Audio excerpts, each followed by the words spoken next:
자, 오늘도 일타뉴스 정치권 이슈들 하나하나 자세히 좀 짚어보도록 하겠습니다. 오늘 정치권 최대 이슈는 뭐 누가 뭐라고 해도 바로 조희대 대법원장 사퇴 요구 논란이 아닐까 하는데요. 어제 추미애 국회 법사위원장이 조 대법원장에 대해 내란범 관련 재판에서 무리한 구속 취소 결정을 내렸다면서 사법 독립을 위해 물러나야 한다고 주장했죠. 여기에 또 민주당 정청래 대표까지 가세하면서 압박 수위를 높이고 있습니다.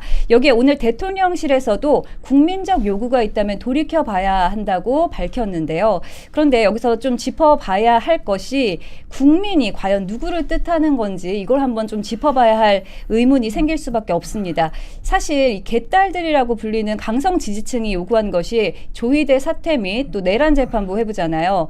특히 조희대 대법원장이 이재명 대통령 관련 재판을 파기환송한 것에 대한 전력 때문에 이런 압박이 오는 거 아니냐 이런 비판들이 있는데 이에 대해서는 어떻게 보십니까? 지금 국가 시스템을 파괴한다라고 하는 것을 반국가 세력이라고 정의한다면 민주당은 반국가 세력이 맞는 것 같아요. 지금 계속 자기들이 만든 법 때문에 발생된 그런 문제들까지 자기네들이 책임을 물으면서 또다시 자기들 마음대로 바꾸겠다라고 하는 거잖아요. 제가 왜 이런 말씀을 드리냐면 지금 내란 특별재판부 이야기가 꺼내지기 시작한 것이 직위원 판사에 대한 불만 그리고 한덕수 전 국무총리에 대한 그런 영장 기각 이 두 가지 아니겠습니까? 그런데 직위원 판사가 구속 취소를 할 수밖에 없었던 것은 민주당이 검수완박을 졸속으로 처리하는 과정에서 누더기 사건 문제가 발생을 했고 그리고 지금 공수처가 내란 뜻사건이 없는 상황에서 불법적으로 수사를 했기 때문에 직위원 판사가 이런 식으로 되면은 본안 재판까지 가기 전에 바로잡지 않으면은 나중에 결과가 나온다라고 하더라도 재심 청구 등 사안이 될 수 있다라고 하는 것이 구속 취소 사유였거든요. 이거 다 민주당이 자초한 일이지 않습니까? 그런데 그런 사례들을 끄집어내서 무리하게 그 구속 취소를 했으니까 이제 와서 특별재판부를 만들겠다, 판사를 바꿔라 이렇게 압박을 하는 것 자체가 굉장히 자가당착적이지 않습니까? 그러니까 이런 식의 지금 막장 행태들이 벌어지고 있기 때문에 저 입장에서 굉장히 유감스러울 수밖에 없고 심지어는 그 한덕수 전 국무총리 영장을 기각한 판사가 제가 누차 말씀드렸지만 김건희 여사와 이상민 전 장관에 대한 영장은 발부를 또 했거든요. 그러니까 결과적으로 자기들에게 불리한 재판은 그 무엇 하나 수용할 수가 없다라고 하는 아집과 이런 정파성 그리고 가치 고립적인 판단을 기반으로 해서 국가 시스템 자체를 무력화시키고 망가뜨리려고 하고 있기 때문에 대단히 부적절하다라고 생각을 합니다. 네, 일단 국민 요구가 있다면 사퇴를 검토하겠다. 그러면 국민들의 요구가 있다면 이재명 대통령도 스스로 사퇴할 것이냐 이렇게 좀 되돌아봐야 된다고 생각을 하고요. 대통령실에서 오늘 오전 브리핑에서는 강유정 대변인이 공감하는 부분이 있다. 원칙적으로 네. 공감한다. 했다가 이제 기자들이 원칙적으로 공감한다가 메시지 나가니까 1시간 있다가 다시 브리핑을 했어요. 브리핑을 하면서 그 입장이 없다. 입장이 없다는 게 대통령실 입장이다라고 하면서 원칙적으로 공감이 없다라는 거를 브리핑실 속기록에서 삭제를 했다가 이제 기자단들이 반발해가지고 다시 집어넣고 했는데 좀 이러한 해프닝 속에서 사퇴할 사람은 강유정 대변인이 아니냐라고 생각이 듭니다. 요즘 너무 우왕좌왕을 많이 하고 있기 때문에. 그리고 그 대통령실이 좀 알아야 될 게 지금 네팔에 그 독재 공산당 집권으로 인해서 네팔 대통령 쫓겨나고 난리 났잖아요. 네팔 국민들이 앉힌 임시 총리가 대법원장이에요. 그러니까 그게 뭐냐면 민주주의의 최후의 보루는 법원이라는 거죠. 판사들이라는 거죠. 근데 이 판사를 대통령실에서 뭐 끌어내리니 안 내리니 하는 것 자체가 좀 굉장히 상권 분립에 비춰봤을 때 옳지 않습니다. 네. 네.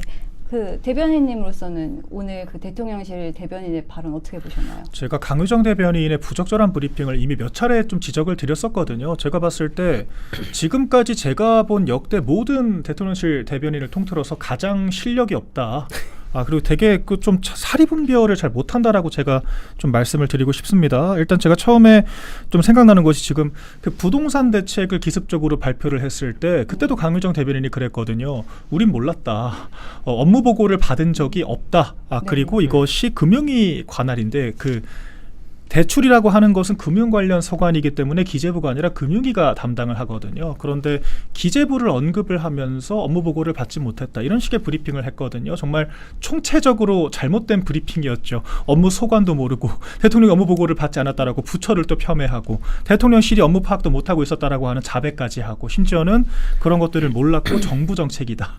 대통령실의 대책이 아니다라고 하는 유체이탈 화법을 구사를 하지 않았습니까? 그 뒤로도 많은 좀 잘못된 브리핑들이 있었어요. 그 미국과 양측과 합의되지 않은 정상 간의 그런 만남 일정을 공표를 한다라고 하든지 포괄적으로, 그리고 최근에는 그 법인세 관련해서 세금을 우리가 인상하는 것이 아니라 정상화를 하는 것이다, 이렇게 표현을 하면서 좀 개념을 바꾸자라고 얘기를 했거든요. 그런데 그런 것이 그 재벌 해체, 뭐 범국민 행동, 뭐 연대 이런 시민단체에서나 하는 표현입니다. 제도권에서 쓰는 표현은 인상이면 인상, 인하면 인하인 것이지, 세금에 대해서 대통령이 정상 비정상 얘기를 하면은 정상 비정상이 되는 건가요? 정책은 정상 비정상으로 하는 게 아니거든요. 이런 식으로 아마추어 브리핑을 통해서 굉장히 공회 수준의 그런 망신을 당했었던 건데, 이번에 한술 더 떠서 아예 지금 대법원장 사퇴 그 여당의 요구에 대해서 원칙적으로 공감한다라고 했지 않습니까? 네. 근데 그 표현 자체가 본인의 직분을 이해를 못하고 있는 거예요. 대통령실 대변인이라고 하는 것은 대통령의 입이고, 특히나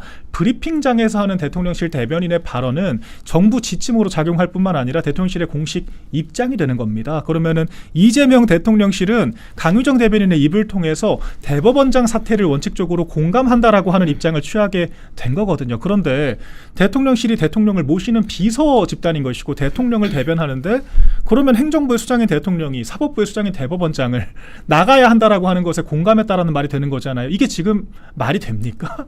아니, 아무리 이재명 대통령이 선출직이니 임명직이니 말장난을 하긴 했지만, 사법부라고 하는 것은 결과적으로 국민들이 부여한 권한으로 만들어진 헌법에 명시된 그런 절차에 따라서 국민들의 주권을 대변하는 사람들인 거거든요. 선출직이 아니라고 해서 무시받을 존재들이 아니라는 겁니다. 선출직이 아닌 이유는 딱 하나예요. 정파적인 판단을 하면 안 되기 때문에 사법부는 선출직이 아닌 것으로 했을 뿐인 것이지 권한의 차이가 있는 것이 아닙니다. 그런데 그런 이재명 대통령의 그런 잘못된 브리핑, 초등학교 교과서에 나와 있는 삼권 분립의 개념마저 뒤틀어버리는 그런 그 브리핑의 그런 기자회견의 그 워딩이 그대로 대변인을 통해서 다시 함축이 되어 있다, 이런 것들을 저희가 발견을 했고, 그 결과로 이런 것들은 진짜 국민의힘이 의석만 있었다라고 하면은 전 탄핵 추진도 가능한 사안이라고 생각을 하거든요. 그만큼 엄중한 지금 사안으로 봐야 되는 것이고, 이 지난 기자회견부터 이 일련의 과정에서 이 민주당이라고 하는 집단과 그렇게 만들어진 정권이 얼마나 우리 사법부와 헌법 질서를 무시를 하고 있는지,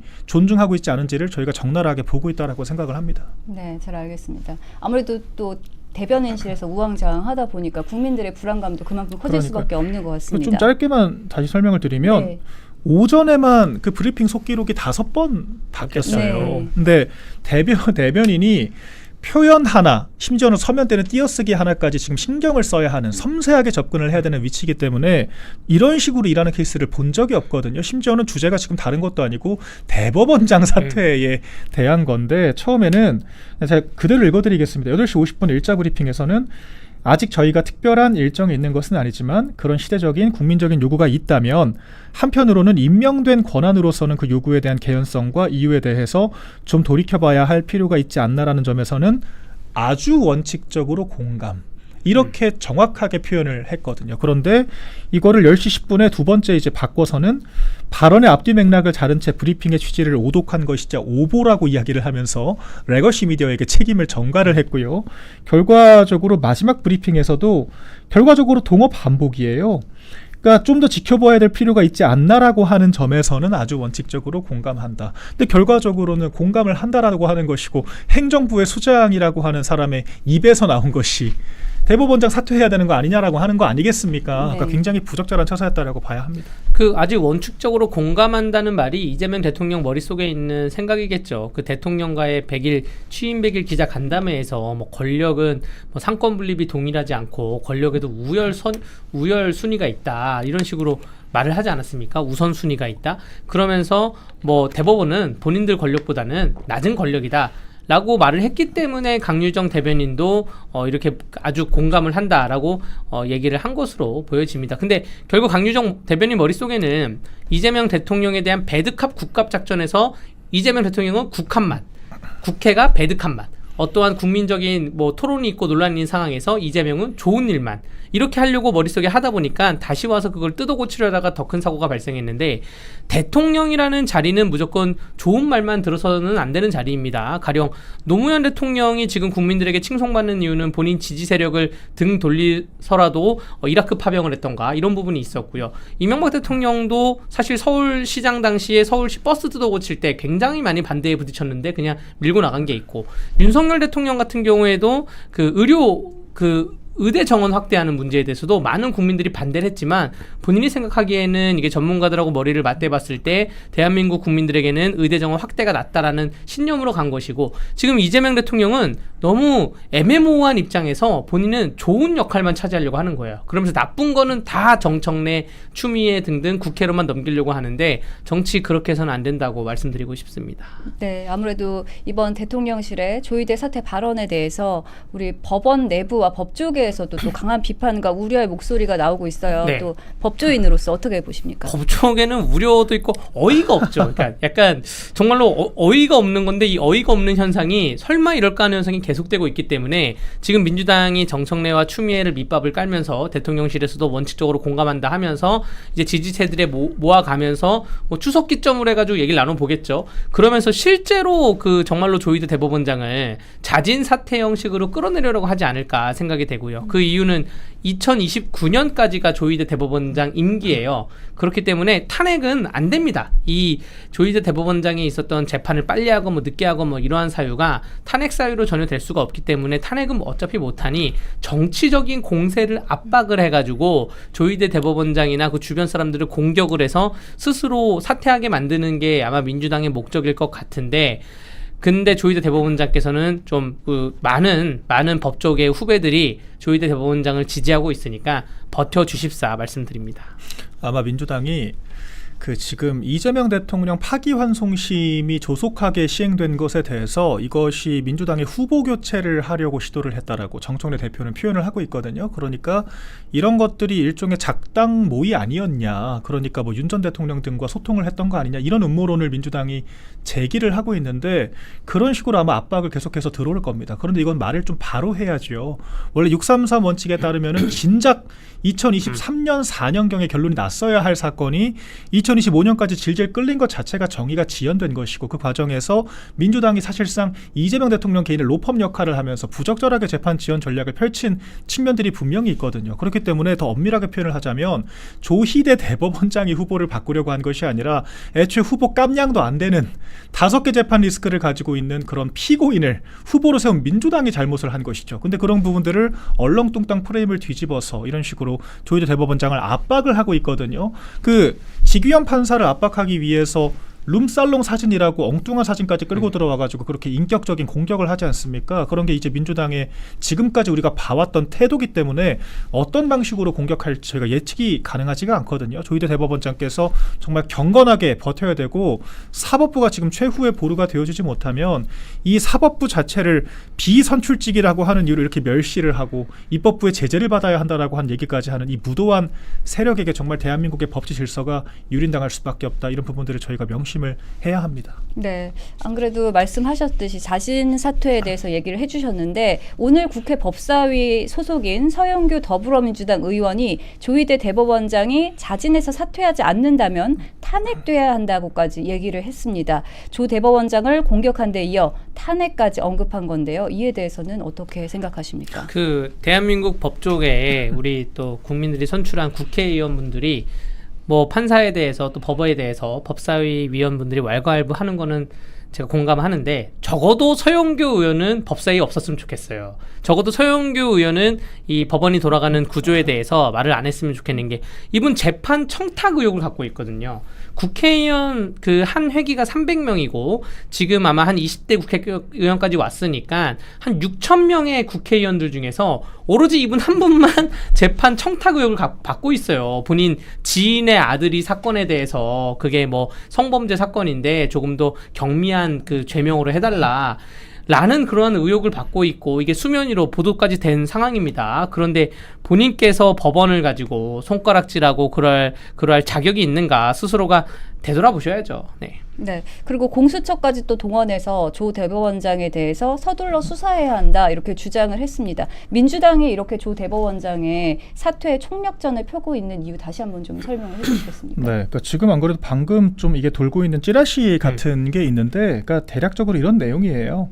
그러니까 서영교 의원이 또 제보를 받았다라고 얘기를 하는 모양입니다. 그래서 조희대 대법원장이 임명 직후에 뭐 정상명 전 검찰총장, 한덕수 전 국무총리 등과 함께 식사 자리를 가졌다. 이거를 지금 문제를 삼는 거거든요. 아, 임명은 꽤 오래전에 임명했거든요. 그렇죠. 임명은 2023년에 임명을 했어요. 그렇죠. 네. 그러니까 뭐 이번 일련의 대선 과정에서의 벌어진 사건도 아니고 그 이전에 사실 판사들은 굉장히 처신에 신중하기 때문에 사실 빌미를 줄 만한 행동 자체를 거의 하지 않거든요. 그런데 임명 직후에 이런 식사 자리가 있었다라고 지금 하는 그거 하나만 가지고 지금 와서 처음부터 이재명 대통령을 낙마시킬 목적으로 대법원장으로 간 게 아니냐, 이제 이런 음모론을 지금 펼치고 있다라고 하는 건데 씨알도 안 먹힐 주장인 거죠. 그때 이재명 대통령이 언제까지 그 야당 대표로서 버틸 줄 알고 이런 얘기들을 작당 모의까지 하겠습니까? 그러니까 전혀 허황된 얘기들을 지금 하고 있는 거고, 지규현 판사에 대한 것과 그 이번에 한덕수 전 국무총리 영장 그 전담 판사에게 하는 것과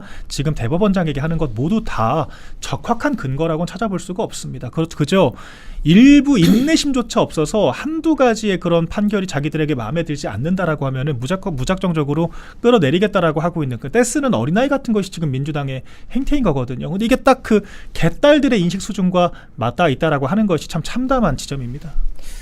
이게 대법원을 장악해야지 지금 민주 진영에서 입법부와 행정부는 다 장악이 됐습니다. 그렇죠.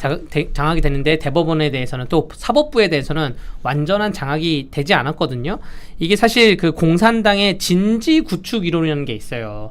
어떠한 나라를, 공산당이 나라를 잡을 때 혁명을 통해 가지고 한꺼번에 해서 잡자, 이런 게 이제 옛날에 뭐 러시아 혁명이나 이런 뭐 중국에 있었는 혁명 같은 건데, 그렇게 하니까 더 운영이 안 되니 진지 구축 이론이라 그래서 문화는 문화, 또 시민단체는 시민단체, 뭐 교육계는 교육계, 언론계는 언론계, 사법계는 사법계, 이런 식으로 진지구축을 잡아가자는 그런 이론인데, 거기에 대법원장이 방점을 찍는 것이죠. 대법원장에 대해서 조희대 대법원장만 만약에 사퇴를 하게 되면 그 다음 대법원장은 뭐 누가 오겠어요. 민주당의 입맛에 맞는, 이재명의 입맛에 맞는 사람이 올 거고, 그런 다음에 대법원장이 인사 이동권이 있거든요. 그래서 지금 만약에 이런 겁니다. 다 내년에 지금 이재명 대통령의 재판이 정지되어 있는 거는 현재 담당하는 재판부가 재판을 정지한 건데, 만약에 내년에 인사이동으로 새로운 판사가 와요. 이재명 재판부에 새로운 판사가 와서 나는 이거 대장동, 나는 헌법 84조에 동의 안 한다, 난 재판 다시 하겠다, 또 이재명 갖고 있는 공직선거법 난 다시 하겠다, 이런 식으로 되면 이재명 대통령이 다시 재판이 다시 변론이 재개됩니다. 변론이 재개되는데, 여기에 대해서 두려움을 안고 있기 때문에 인사권을 갖고 있는 대법원장을 반드시 내려오게 우리 입맛에 맞게 해야 된다, 요런 게 목적이 아닐까 생각이 됩니다. 그래서 지금 저희가 이 민주당이 왜 이런 행동들을 하는지를 조금 더 깊게 살펴봐야 돼요. 사실 네. 민주당이 야당 시절에 무도한 정치 공세를 계속하지 않았습니까? 책임 못 질 말들을 너무 많이 했거든요. 사실 3대 특검 자체도 굉장히 무리수였다라고 봐야 합니다. 그러니까 그때 집권을 했으면 수사기관에 맡겨야 하는 것인데, 그 내란 특검 같은 경우는 이미 합수본 차원에서 수사가 거의 마무리가 된 사태였거든요. 이미 그 당시 윤석열 전 대통령은 기소가 된 상황이었습니다. 그런데 외환죄를 추가로 수사하겠다라고 하는 무리수를 던지면서, 그러니까 우리 군이 북한의 도발에 대해서 비례적 조치를 한 것까지 외환죄, 이적 혐의를 묻겠다라고 하는 말도 안 되는 이런 이유를 덧붙여가지고 내란 특검을 출범을 시켰거든요. 김건희 특검도 16개 혐의를 수사하겠다라고 하는 것 자체가 말이 안 됩니다. 지금 거의 입증된 것도 없고요. 그리고 마지막으로 최상병 특검도 저희가 계속 얘기를 했지 않습니까? 해병대 수사단은 수사권이 없는데 대체 국군 통수권자가 수사권이 없는 해병대 수사단에 대해서 이 잘못된 조처들에 바로잡으라고 지시를 했다라고 한들 그게 무슨 죄가 되느냐, 경로를 한 게 죄가 되느냐, 이걸 저희가 수차례 묻지 않았습니까? 그럼에도 불구하고 집권한 직후에 굉장히 무리수를 더 가면서 그 거의 국민의힘은 그 특검 추천권까지 완벽하게 배제한 상태에서 무리하게 특검이 출범을 했거든요. 근데 지금 3달 가까이가 지난 현재 어떤 실적들이 있었습니까? 거의 찾아보기가 어렵습니다. 그냥 무리수만 뒀고 500억이 공중분해가 됐고요. 특히 최상병 특검은 정말 허공에 삽질만 하다가 끝났어요. 그러니까 더군다나 지금 특검에 있는 검찰들도 아니 검찰 해체하겠다라고 하고 수사기소권을 완벽 분리하겠다라고 하면서 왜 우리한테만 수사기소권이 합일된 특검 수사를 하라고 지시를 하느냐, 불만을 가지고 지금 돌아가고 있다라고 하고 있거든요. 지금 특검 수사 연장이 부담스러운 것은 국민의힘이 아니라 민주당과 정부 그리고 특검 측입니다. 그렇기 때문에 이번 김병 이병기 원내대표가 양보하는 척 유리한 협상을 했던 거거든요. 자, 다른 말로는 특검이 지금 제대로 된 실적을 못 내고 있고 공소 유지를 할 수 있을지조차 모호한 상황에서 현재 재판부가 정상적인 절차를 통해서 판단을 했을 때 결과적으로 무죄가 나올 수가 있거든요. 여러 사건들이. 그러면 민주당과 특검 모두 다 역풍을 맞게 됩니다. 이러려고 그렇게 수백억을 들여가지고 그때 특검을 했느냐. 민주당은 그게 무서운 거예요. 그래서 자기들 마음대로 특검 만들어 놓고 실적 못 낼 것 같으니까 이제는 자기 마음대로 한술 더 떠서 내란 재판부까지 만들겠다라고 하는 겁니다. 이게 지금 민주당의 실체라고 봐야 되고요. 결과적으로 제도권에서 통용될 수 없는 이야기들을 막무가내로 정치 공세로 뭉개고 가려고 하는 것. 그렇게 해서 야당 자체를 망가뜨리는 방식으로 자신들의 국정 실패를 묻으려고 하는 것이 지금 민주당의 행태다. 이렇게 보는 것이 맞다라고 봅니다. 네, 자기 입맛대로 좀 판단을 하고 재판을 하려고 하는. 그렇죠. 네, 특검도 맘대로 모양이네요. 추천하고 네. 판사도 맘대로 지금 결정을 하겠다는 거죠. 네. 여기서 또 짚어봐야 할 것이 민영배 의원이 SNS에 포스팅한 글인데요. 시험 쳐서 얻은 권력이 선출 권력의 통제를 받는 건 민주공화정과 상권 분립의 원칙에 어긋납니다라고 포스팅을 했습니다. 자, 그러면은 여기서 의문이 드는 게 선출 권력은 뭘로 통제하는지 의문이 생깁니다. 네, 맞습니다. 그러니까 상권 분립이라는 게 몽키스테웨가 1700년대 중반에 상권 분립의 체계를 좀 구체화시켰고 그 전부터 뭐 유럽사 얘기가 좀 있다가 그게 이제 미국으로 넘어가서 1787년에 미국이 건국하면서 미국 헌법에 들어가면서 굉장히 상권 분립이 민주주의 역사에 우뚝 쓴 건데 그런데 이 선출된 권력이 제일 세다라고 말을 하자면 히틀러도 선출된 권력이거든요. 히틀러도 사실 그 대통령이 총리로 임명을 했다가 대통령 사망하고 난 다음에 총통이라는 총리 대통령 합치는 총통이라는 그런 지위를 국민 투표로부터 선출되고 그 다음부터 무소불위의 권력을 하면서 뭐 그 말살 전책을 펼친 건데 이게 지금 국민들은 그래요. 그 지금 민주주의가 역사가 온 지 한 300년이 다 돼가는데 다소 모자란 선출자보다 조금 똑똑하고 배운 그 양성형, 육성형 권력자를 원합니다. 이 많은 국회의원분들이 국민들이 뽑아준 건 맞는데 이 국민들이 뽑아주는 데 있어서 많은 기준이 있을 거 아니에요. 뭐 정책만 있겠어요. 뭐 외모도 있을 것이고 또 어떠한 국민들과 친화력과 스킨십도 있을 것이고 네. 그런데 국민들과의 뭐 외모가 뛰어나거나 국민들과의 친화력과 스킨십은 없지만 그러나 매일매일 책을 보면서 연구하면서 공부해온 교육형, 그 육성형, 양성형 된 그 행정가들이 있거든요. 사실 대한민국 정책의 한 90%도 이 5급 5급 공채나 혹은 7급 공채 혹은 9급 공채의 이 공무원분들 머릿속에서 나오는 거지 그 결정 권한이 선출직에 있는데 그거를 이렇게 다른 그 임명직이나 시험직을 무시하라고 준 권력은 아니거든요. 민영배 의원이 굉장히 부적절한 사고방식을 갖고 있는 것이다라고 말씀드릴 수 있습니다. 이건 정말 무지한 발언을 하는 거예요. 우리가 물리적으로 모든 그 국가 구성 그 공직자들을 선출할 수가 없습니다. 그런 물리적인 한계가 있기 때문에